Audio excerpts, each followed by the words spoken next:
जब सत्संग में आप चलते हैं तो कोई पूछता है भाई कहाँ जाते हो, तो आप कहते हैं कि मैं सत्संग में जाता हूँ, कथा सुनने के लिए जाता हूँ, संत आए हैं उनका प्रवचन सुनने के लिए जाता हूँ। तो उस आदमी को आप कहते हैं कि आप भी चलो न दादा, आप भी चलो न दीदी, आप भी चलिए न दादाजी, हे सखी आप भी चलो न।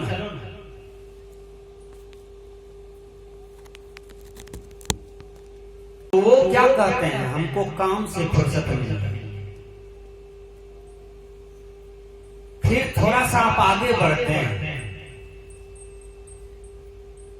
कुछ आदमी और मिलते हैं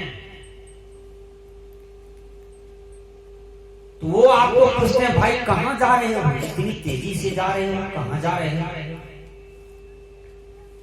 तो आप कहते हैं कि मैं सत्संग में जा रहा हूँ, कथा सुनने के लिए जा रहा हूँ। रणवीर साहब आए हैं पूर्णिया से, बनमनखी जीवजपुर से, प्रवचन सुनने के लिए जा रहा हूँ। तो आप कहते हैं चलिए ना अभी। तो वो क्या कहते हैं, मेरा उम्र नहीं हुआ, इतना कह के वो आपके रास्ते से हट जाता है। फिर कुछ देर आप आगे बढ़ते हैं, एक आदमी और मिलता है, उनके साथ कुछ और लोग, वो आपसे पूछते हैं कहाँ जा रहे हैं? तो आप कहते हैं मैं सत्संग में जा रहा हूँ, कथा सुनने जा रहा हूँ, महात्मा जी का प्रवचन सुनने जा रहा हूँ।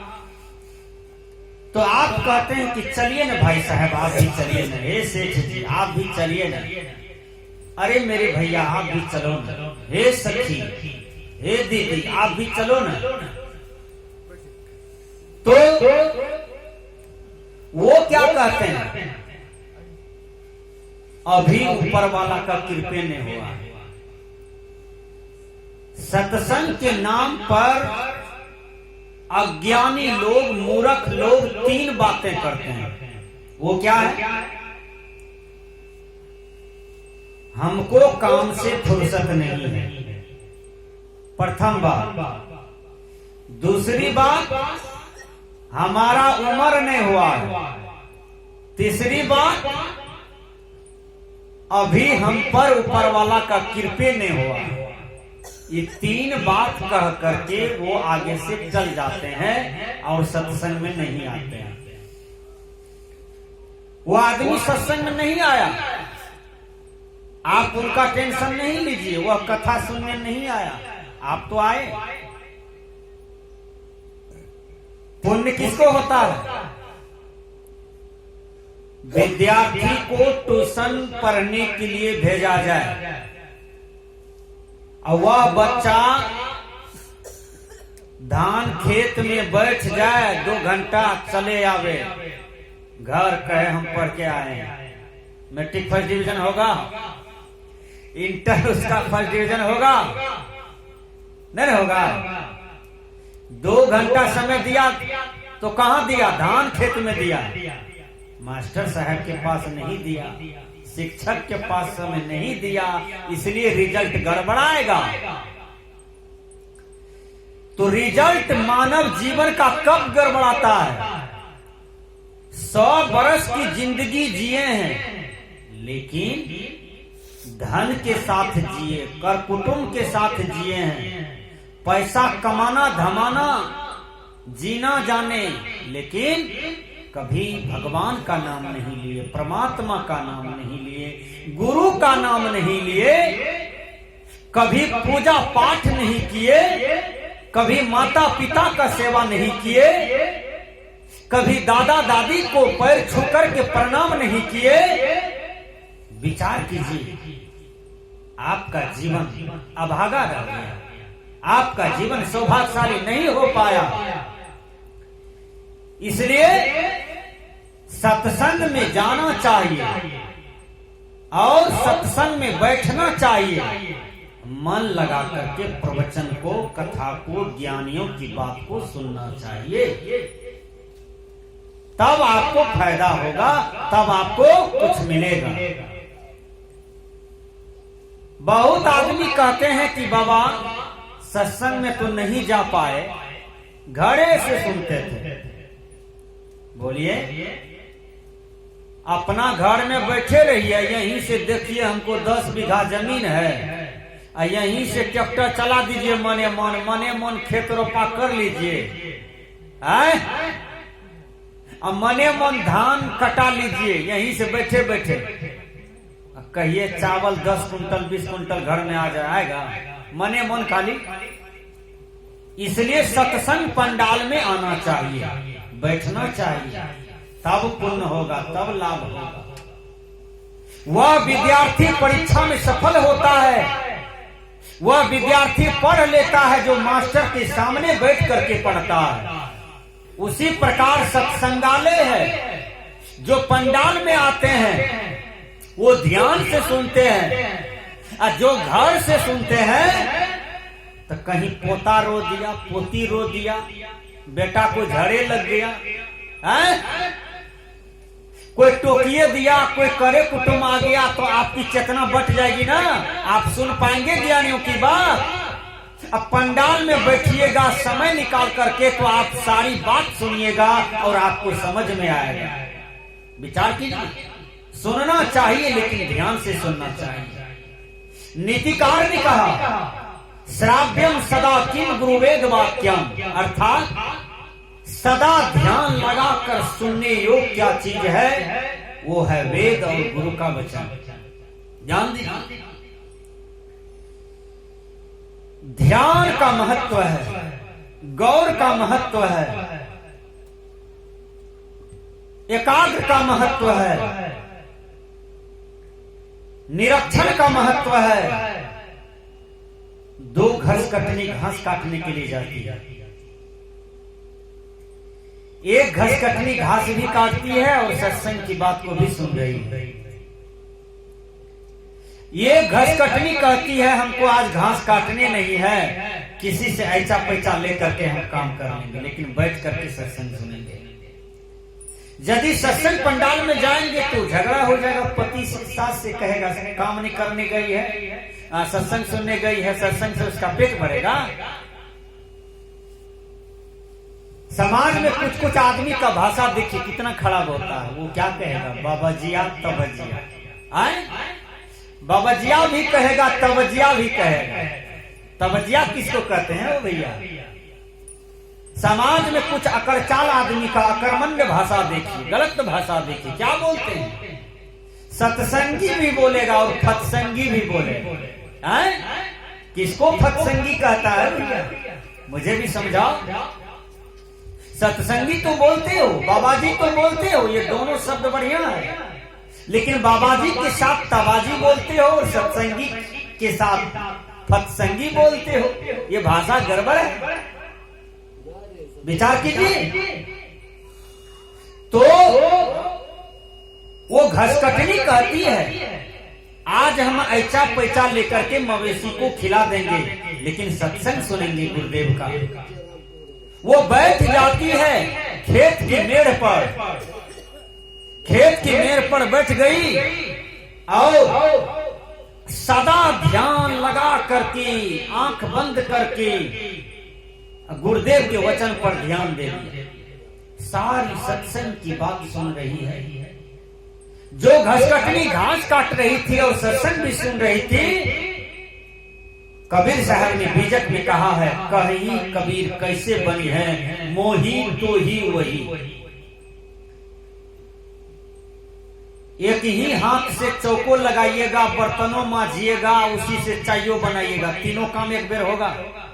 बोलिए, तीनों काम एक बेर होगा। चौको लगाइए, बर्तनों मांजिए, चाइयो बनाइए, 3 काम एक बार होगा। कि काम कोनो एक बार में एक ही काम होगा ना। या तो घास काटिए या तो सत्संग सुनिए, या तो फैक्ट्री में काम कीजिए या तो सत्संग सुनिए, या तो खेत में हल चलाइए या तो सत्संग सुनिए, यही होगा। या तो मजदूरी कीजिए या तो सत्संग सुनिए। कोई एक काम कीजिए तो वह सौलित होता है, वह सही होता है। तो जो घास काट रही थी और सत्संग भी सुन रही थी, वह एक भी बात नहीं समझ पाई। बात तो सुनी लेकिन दिमाग में अटी नहीं, दिमाग में सेटिंग नहीं हुआ। लेकिन जो काम धंधा छोड़ करके सत्संग सुनी, वह सारी बात सुनी और दिमाग में सेटिंग भी हो गया। विचार कीजिए, गुरु महाराज प्रवचन में कह रहे थे कि देवता को छाया नहीं होता है, देवता को छाया नहीं होता है। एक चोर उसी रास्ते से जा रहा था, चोर के पूरे परिवार कह दिए कि बेटा सत्संग नहीं सुनना, बाबा जी का कंठी नहीं लेना, मांस मछली कभी नहीं छोड़ना, अपना खानदान में कंठी नहीं धारता है, माला नहीं धारता है।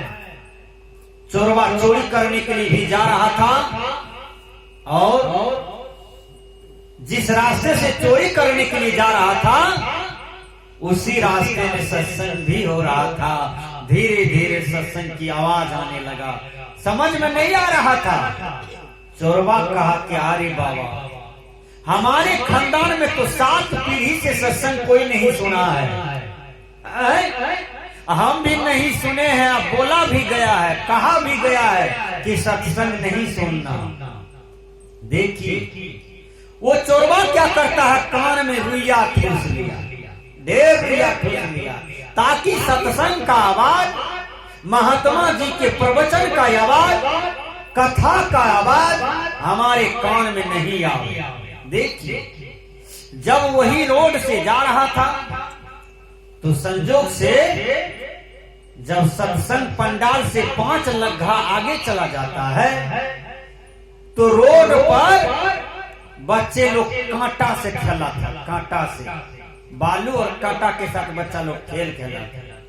चोरवा का पैर कांटा पर पड़ गया, दोनों पैर में कांटा गड़ जाता है। रुइया तो ठुसल था, कान में उंगली था, जैसे कांटा गड़ा तो कान से उंगली निकल गया, रुइया भी दोनों गिर गया। तब तक में आवाज चला गया चोरवा के कान में कि देवता को छाया नहीं होता है। यह शब्द सुना पड़ गया, फटाक से कांटा निकाल करके तुरंत उंगली ढुकाया, रुइया ठूसा, कहा एक शब्द तो सुन लिए, देवता को छाया नहीं होता है। और तो उसको बोझ होने लगा कि होगा 7 पीढ़ी से हमारे खानदान में कोई सत्संग नहीं सुना है, हमको सुनाई पड़ गया देवता को छाया नहीं होता है। ये चीज अब हम कहाँ निकालें, कैसे निकालें, कहाँ फेंक दें, हैं दिमाग से कैसे हटावें? विचार कीजिए। चोरवा पछता रहा था खूब, संजोग होता है। चोरवा जो पछता रहा था, चोरी करने गया, चोरी करने गया तो माले माल हो गया, खूब माले माल हुआ चोरी करके। यह पता चल गया रानी साहिबा को कि हमारे राज में वह चोरवा बहुत हमारे माल को लूटता है, क्यों न सारे माल को हम चोरवा से जितना चोरी किया है सारे चोरी का माल हम निकलवा लें। रानी क्या किया, चोरवा जहां पर चोरी करके माल बांटता था, संपत्ति बांटता था, गहना जेवर टका पैसा बांटता था, वो काली मंदिर था।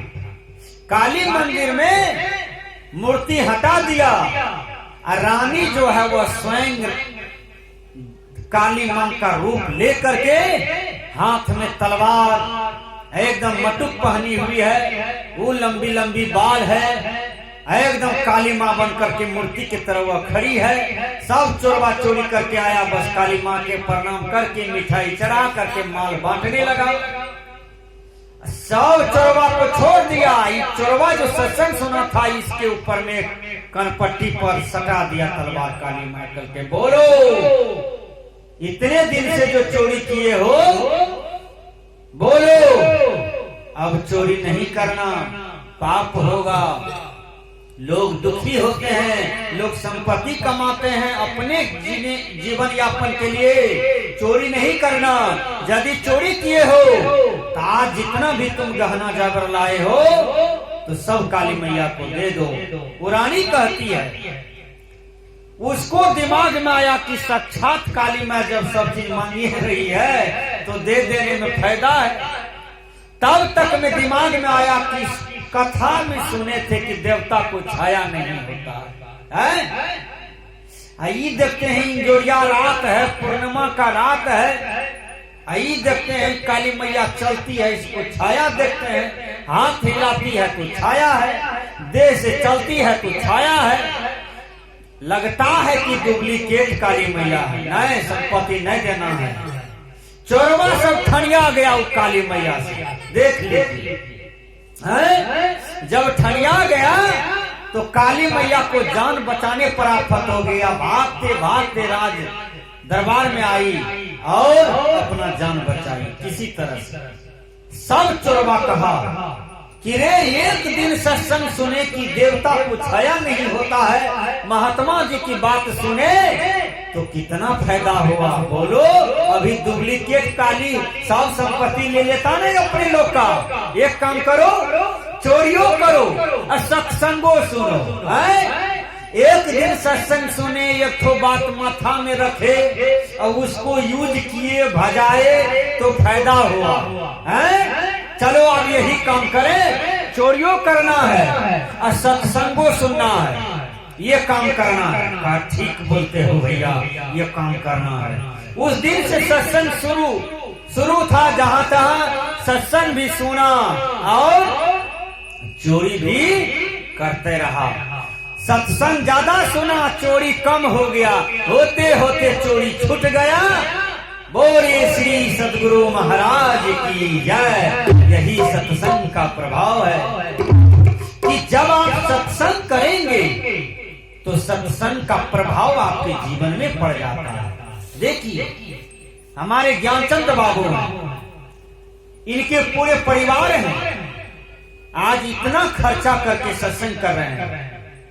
कुछ भी कीजिए तो उसमें खर्चा होता है। स्पीकर वाले को पैसा देना पड़ता है, पंडाल वाले को पैसा देना पड़ता है, जो ढोलकिया आते हैं उसको पैसा देना पड़ता है, जो वक्ता है, जिस संत महापुरुष को आप बुलाए हैं उसको बेटी की तरह विदाई करना पड़ता है।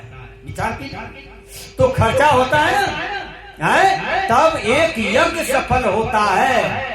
आपने जो साल भर कमाया है, साल भर की कमाई में से आप 10वां अंश खर्च करने के लिए जा रहे हैं। रामायण क्या कहते हैं? 10वां अंश गुरु को दीजे, जीवन जन्म सफल कर लीजे। जिसको जिसको धान हुआ खेत में, कई आदमी 5 आदमी को हाथ धोआ के तब धान घर में रखें। बोलिए हाथ उठाइए। धान जो 10 एकड़ में काटे हैं, 5 एकड़ में, 2 एकड़ में काटे हैं खेत में, तो 5 आदमी को दही चूड़ा झड़ाए कि नहीं? कि अपने पहले खा गए। जब अपने पहले खा गए तो यह काम गलत किया। पंजाब जाइए, हरियाणा जाइए, खेत में से पहला अनाज गुरुद्वारा में जाता है, तब उसका घर में जाता है, तब वो बिक्री बट्टा करेगा। पहले गुरुद्वारा बेचेगा 10वां अंश। इसलिए पंजाब प्रगति में है, इसलिए हरियाणा प्रगति में है। वह 10वां अंश गुरु को देते हैं, संत महात्मा को देते हैं, गुरुद्वारा में देते हैं। या आप लोग ड्राम में देते हैं, कोठी में देते हैं, बैंक में देते हैं। तहियो पेट नहीं भरता है, सालों भर रात दिन लगे रहते हैं, तहियो पेट नहीं भरता है। ओ बाबू, हाय काम, हाय संपत्ति, तहियो देह पर एक गमछा नहीं है। एक गोरी बेचारा हमको मिल गया, भर दिन मछली मारा, सांझ का झलफाल था, एकदम मछली लेके जा रहा है दौड़ल। वो गंदा कपड़ा भीजल तीता। हम कहलिए जी क्या करते हो? अरे बाबा मछली मारने गए। हम कहे यही रोजगार करते हो? तो मछली मार करके तुम आज तक क्या किए हो? हमने प्रश्न किया। रुको, अभी रुक गया। मछली मार करके क्या सब किए हो? 1 बीघा जमीनों लिए हो? नहीं बाबा, पेट रोटी चल जाए, रोटी पेट चलता है, किसी तरह से रोटी चलता है। 1 बीघा जमीन नहीं ले पाया, विचार कीजिए, घर नहीं बना पाया, घरों टुकले भंगले है, देह पर कपड़ा नहीं जूट पाता है। अरे पागल, तुम मछली जो जीव है, जिसको जीने का अधिकार है, और उस मछली को तुम जाल में फंसाते हो, बंसी में फंसाते हो, कंठ में बंसी लगा देते हो, और उसके बाद बेच करके तुम उनका हत्या करते हो। जिंदगी में कभी तुमको वृद्धि नहीं होगा, आज तक वृद्धि नहीं हुआ है, न होगा। कहा बाबा क्या करें? हमने कहा कल सत्संग में आओ। आया, सत्संग आया, 3 दिन का प्रवचन सुना, और चौथा दिन अपने यहाँ सत्संग करा करके माला कंठी दीक्षा लेकर के आज वह 10 साल से ध्यान साधना कर रहा है। विचार कीजिए, तो जो परिवर्तन होना था, जो अपने जीवन को बदला, क्षण में बदल लिया, आज 10 साल से सत्संग कर रहे हैं, करवा रहे हैं, लेकिन अपने जीवन को बदल लिया, अपने जीवन को परिवर्तन कर लिया। विचार कीजिए, अंगुलीमाल कितना देर तक सत्संग किया था? बोलिए, भगवान बुद्ध के बीच। भगवान बुद्ध से जब दर्शन हुआ अंगुलीमाल को, तो मात्र 5 मिनट का सत्संग हुआ है, 10 मिनट का सत्संग हुआ। इतने देर में बदल गए कौन? अंगुलीमाल। ऐसा परिवर्तन हुआ, तो विचार कीजिए, वह अंगुलीमाल महान हो गया। सप्त ऋषि क्या कहते हैं, रत्नाकर को 2 मिनट का सत्संग किया, 2 मिनट का। सब जब रत्नाकर बदल गया, बहुत महान पुरुष हो गया। सजन कसाई जो जीव को काटता था, बकरी को बलि दे करके काटता था, बेचता था, वह सजन कसाई को जब नारद जी ज्ञान दिए, तो वह सजन कसाई महान हो गया। विचार कीजिए, तो आप भी बदलिए। यदि आप खैनी खाते हैं, तो आप अपने जीवन को बदलिए। खैनी मत खाइए, तंबाकू मत खाइए, बदलिए। दारू पीते हैं, शराब पीते हैं, चोरी करते हैं, झूठ बोलते हैं, नशा खाते हैं, व्यभिचार करते हैं, हिंसा करते हैं, तो अपने जीवन को बदलिए। ये 5 पाप से अपने आप को मुक्त कीजिए, जीवन को बदलिए। कहीं सत्संग होता है, वह सत्संग में जरूर जाइए और जरूर सुनिए, सत्संग को ध्यान से सुनिए। यदि आप मांसाहारी हैं, फिर भी सत्संग में आइए, बैठिए। सुनते सुनते एक दिन आपका जीवन बदल जाएगा, एक दिन आपका जीवन परिवर्तन हो जाएगा। विचार कीजिए, जब अंगुलीमाल बदल गया, सजन कसाई बदल गया, रत्नाकर